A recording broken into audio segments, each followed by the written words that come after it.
Olá! Neste vídeo e no próximo nós vamos falar de um escritor clássico e dois de seus livros que são muito conhecidos. Livros estes que, apesar de serem ficção, falam muito sobre política. O assunto política nesses livros é tão evidenciado que podemos dizer que ler esses livros pode ser considerado um ato político. Quais são os livros e quem é o escritor? Eu estou falando de George Orwell e seus dois livros, A Revolução dos Bichos e 1984. Mas antes, deixa eu me apresentar. Meu nome é Roberjan e este é o meu canal, um canal onde nós, eu e você, vamos falar sobre livros e leituras de vários gêneros literários. Até porque se o livro é bom, ele merece ser comentado. Mas antes, deixa eu pedir um favor, se inscreve no meu canal que aqui vai ter vídeo toda semana. Aproveita, curte e compartilha para que este vídeo chegue a mais pessoas e o canal possa crescer, tá? Indo direto ao ponto, vamos falar do escritor George Orwell. George Orwell, na realidade, é um pseudônimo. Seu verdadeiro nome é Eric Arthur Blair. Ele nasceu em 1903, morreu em 1950, antes de completar 47 anos.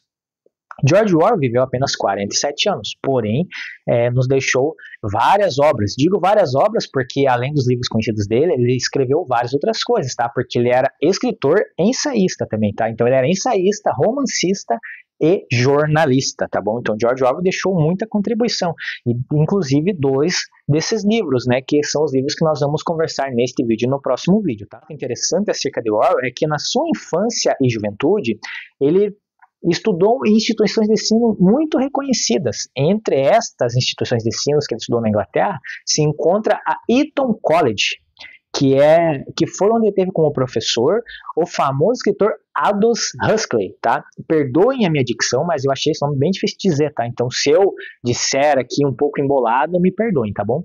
Mas se você não sabe quem é Aldous Huxley ou não está lembrado, ele é o escritor do livro Admirável Mundo Novo, tá? Mas por que eu trouxe este fato aqui sobre Aldous Huxley? Porque quando eu fiquei sabendo que ele tinha sido professor do George Orwell, eu fiquei me questionando, será que ele se inspirou no George Orwell para escrever o livro 1984? Porque o livro Admirável Mundo Novo, que foi escrito em 1932, ele também é uma distopia, assim como 1984. O fato temporal, por exemplo, Admirável Mundo Novo foi escrito em 1932. 1984 foi escrito em 1949, ou seja, 17 anos depois, né? Então, os dois livros também são distopias futuristas, né? O que deixa mais um ponto a ser pensado. E um outro ponto a ser pensado é que ambos os livros falam sobre controle governamental sobre suas populações. E aí, o que você acha? Você acha que George Orwell ele se inspirou no livro Admirável Mundo Novo para escrever o livro 1984? Qual a sua opinião sobre isso? Deixa aí nos comentários, que eu vou adorar ler os comentários depois, tá bom? Voltando a falar do autor, em determinada época de sua vida, George vivenciou a pobreza, vivendo em pensões baratas e favelas em Londres, na Inglaterra. Passou por algo semelhante também em Paris, na França. Mas cabe ressaltar que ele não passou por essa experiência simplesmente porque ele era pobre ou um desventurado sem objetivo, mas sim para obter experiência de vida, com o intuito de aumentar seu crescimento pessoal, intelectual e artístico, tá? E então, usando essas experiências que ele vivenciou em Londres e Paris, ele escreveu o seu primeiro livro chamado Na Pior em Londres e Paris, livro este que ele escreveu em 1933. No ano seguinte, em 1934, George Orwell publicou seu primeiro romance, segundo livro, porém primeiro romance, chamado Dias na Birmânia. Porém, esse livro foi publicado em Nova York porque as editoras de Londres o recusaram, tá? Então, mesmo depois de ter escrito esses livros, George Orwell ainda não havia sido notado, ele ainda não era reconhecido. E foi somente em 1944, quando ele terminou de escrever o livro A Revolução dos Bichos, que ele começou a ser reconhecido, tá? A obra A Revolução dos Bichos foi um livro, a princípio, que foi recusado por várias editoras devido ao seu teor político. Teor político é esse que vai ficar claro quando nós vamos falar do livro, especificamente do livro A Revolução dos Bichos, tá? Então, porém, quando ele conseguiu publicar esse livro, o livro foi aclamado pela crítica e isso trouxe fama e reconhecimento ao escritor. Vocês vão perceber que esse livro, o quanto ele fala sobre política, como eu já tinha falado anteriormente, tá? O enredo do livro se passa na fazenda do Sr. Jones. os animais tomam o poder dessa fazenda simplesmente com o objetivo de não serem mais explorados, porque eram muito explorados, se alimentavam mal e trabalhavam muito, né? São geralmente esse tipo de exploração, né? Que é geralmente esse tipo de exploração que vai ser falado no livro, tá? O estopim dessa revolução foi quando o Sr. Jones, dono da fazenda, esqueceu de alimentar os animais. Ele teve um dia que ele estava cheio de problemas, ele saiu beber e esqueceu de dar comida para os animais. Ele esqueceu também de avisar os seus funcionários que trabalhavam na fazenda para alimentar os animais, e os animais ficaram passando fome o dia inteiro. Passou o dia, o Sr. Jones voltou e continuou esquecendo, abandonou os animais lá e ele foi dormir. Os animais, revoltados com a situação, tomaram a decisão de invadir o celeiro para pegar comida, para poderem se alimentar, né? Então os animais invadiram o celeiro e causaram a maior algazarra. Nessa algazarra, o Sr. Jones acorda e, preocupado com o que vai acontecer, ele vai lá e verifica que os animais estão mexendo na comida. Então ele chama já os seus funcionários lá, e os funcionários armados com chicotes, com arma, vão para cima dos animais. Os animais, embasbacados com aquela situação, revoltados, resolvem tomar por decisão colocar a cabo essa revolução. Essa revolução já havia sido planejada antes, mas esse daí foi o estopim. Então eles estavam revoltados com fome e resolveram fazer a revolução e tocar o negócio para frente. Quando eles viram, eles expulsaram daí o fazendeiro, dono da fazenda, o Sr. Jones, e os funcionários, né? Então eles ficaram ali na revolução, fizeram ali e ficaram tomando conta da fazenda, né? Então, logo após essa revolução, eles criam 7 mandamentos ou princípios da revolução, que seriam, eu vou ler aqui os 7 princípios, qualquer coisa que ande sobre 2 pernas é inimigo. Qualquer coisa que ande sobre 4 pernas ou tenha asas é amigo. Nenhum animal usará roupas, nenhum animal dormirá em cama, nenhum animal beberá álcool, nenhum animal matará outro animal. Todos os animais são iguais.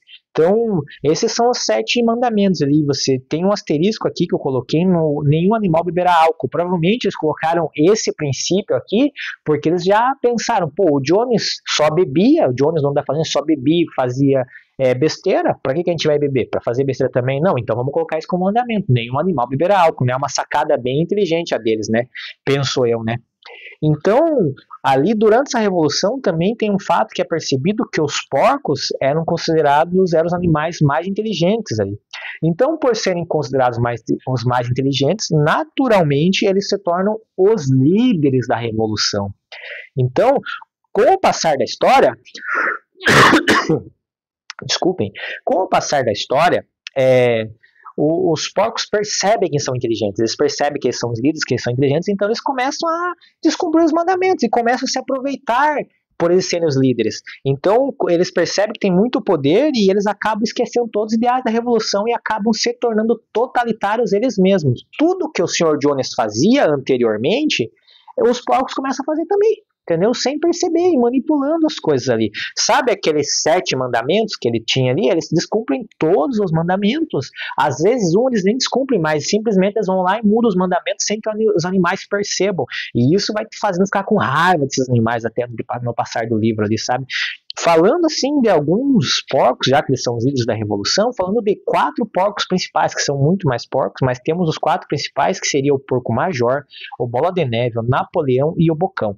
Tá? Para alguns críticos, Major é a alegoria de Karl Marx, ou também pode ser considerada a alegoria de Lenin. Tá? O Bola de Neve seria a alegoria de Trotsky. O Napoleão, a alegoria de Stalin. O Bocão não representa nenhum personagem, nenhuma figura da Revolução Russa, né?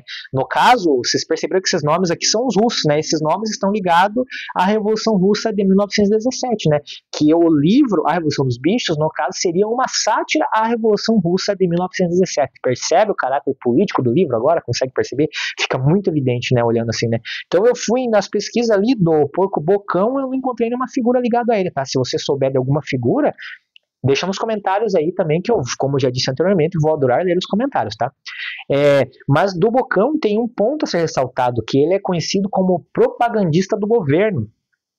Ou seja, tudo que os porcos fazem, que os animais percebem que não é uma boa coisa, que não é bom para eles, o Bocão vai lá e, com a sua retórica, com a sua inteligência que ele fala, ele consegue convencer os animais que aquilo é bom para eles. Ou ele consegue dar uma justificativa do porquê os porcos agem daquela maneira. Ou seja, ele consegue trazer aquilo, transformar aquilo em algo bom. Então você vai pegando raiva, assim, do porco com o tempo, sabe, do Bocão. Todo mundo fala do porco Napoleão, né, porque Napoleão realmente dá raiva na história, você vai perceber quando lê, mas, na minha opinião, o Bocão também dá muita raiva, né? Tipo, eu já tive o sonho de ter um porco de estimação, pensa aí, um porco de estimação, mas eu já tive um sonho de ter um porco de estimação, mas esses dois porcos, o Napoleão e o Bocão, eu não queria nem de graça, né? Pensa, esses daí merecem virar bacon mesmo, com o perdão da palavra, me perdoem por dizer isso, mas eles merecem virar bacon mesmo, porque eles são muito sacana, tá? Mas fugindo dos porcos e falando de mais um animal, eu gosto muito de falar do burro Benjamin. Esse burro Benjamin, para mim, ele é incrível na história. Ele fala tão pouco, mas ao mesmo tempo ele fala muito. As palavras dele têm muito significado. Vocês vão perceber na história isso daí, vocês vão perceber no livro, vocês vão perceber que o burro Benjamin, ele é uma figura assim, muito carismática, sabe? Ele fala tão pouco, mas ele todas as palavras dele têm significado, é só você perceber nas entrelinhas. Eu adoro o burro Benjamin no livro, pra dizer a verdade, meu personagem favorito, conquistou meu coração, o burro Benjamin, tá? Eu não sei porquê, deve ser porque eu gosto do burro do Shrek também, né? O burro do Shrek é muito engraçado, né? O burro Benjamin, eu olhava assim, conseguia imaginar o burro do Shrek na história. Então, leiam o livro e prestem atenção no burro, no Benjamin, que ele é muito engraçado, tá? Então, uma pergunta que eu faço pra vocês já leram o livro A Revolução dos Bichos? Tá? Se vocês já leram, comenta aí o que vocês acharam. Quem vai ler também, comenta aí que vai ler o livro, tá? Vou ficar muito feliz em ler os comentários, tá bom? Então agora no próximo vídeo eu vou trazer aqui um vídeo sobre o livro 1984, tá? Vou tentar trazer um conteúdo bem bacana, tá? Perdoe-me se ficou algum barulho no fundo do vídeo, tá? Porque eu gravo aqui na sala de casa, às vezes passa um carro ou alguma outra coisa aí, mas me perdoem, eu espero que o áudio esteja nítido para vocês, tá bom? Então, deixa eu pedir um favor para vocês, se inscreve no canal, porque aqui vai ter vídeo toda semana. Aproveita, curta e compartilha para que este vídeo chegue a mais pessoas e o canal possa crescer. Eu vou ficar muito feliz e muito grato com vocês, tá? E não se esqueçam, tá? E não se esqueçam, conhecimento é a chave e o poder, tá bom? Até o próximo vídeo. Muito obrigado por ficar até aqui. Beijo!